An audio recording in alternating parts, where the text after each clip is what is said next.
It's that time of the morning where we need to grab our latest egg news. So let's check in with Jill Welke over at Wax. Good morning, Jill. Good morning. It's Jill time. Jill It's time. Jill I like time. that. Actually, I heard from Bob. He sent back some audio, and he's promising to have a cookout later this summer. Ooh. Oh, wow. And I will just let you be surprised at what he brought back and what he's going to cook out.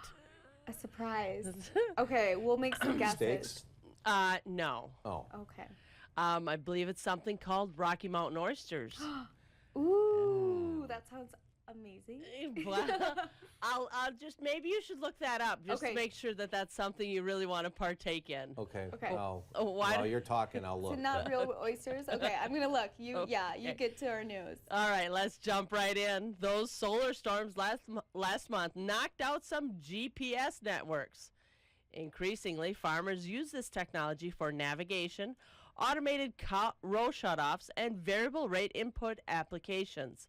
Some farmers that rely on this technology to prepare and plant their fields had some intermittent problems with their systems, but some other farmers' tractors shut down completely.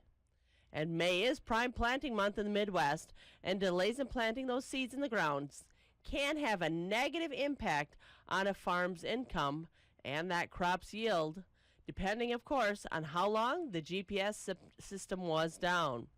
USDA estimates that 70% of U.S. planted cropland uses GPS for at least one purpose during the growing and harvest season.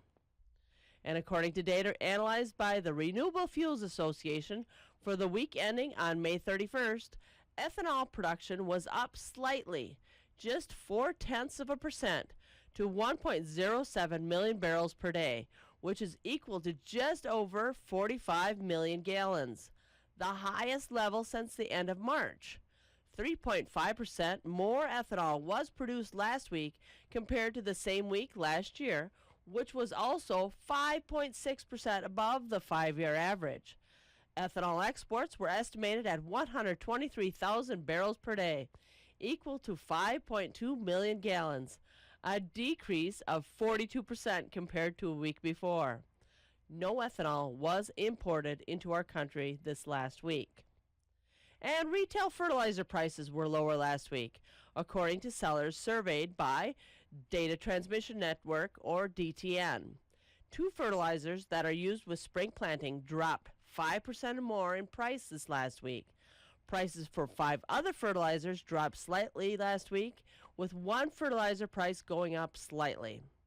Corey Rosenbach, president and CEO of the Fertilizer Institute, testified before the House Subcommittee on Energy and Mineral Resources and stated, and I quote, "Half of all global crop yields can be attributed to the use of fertilizer."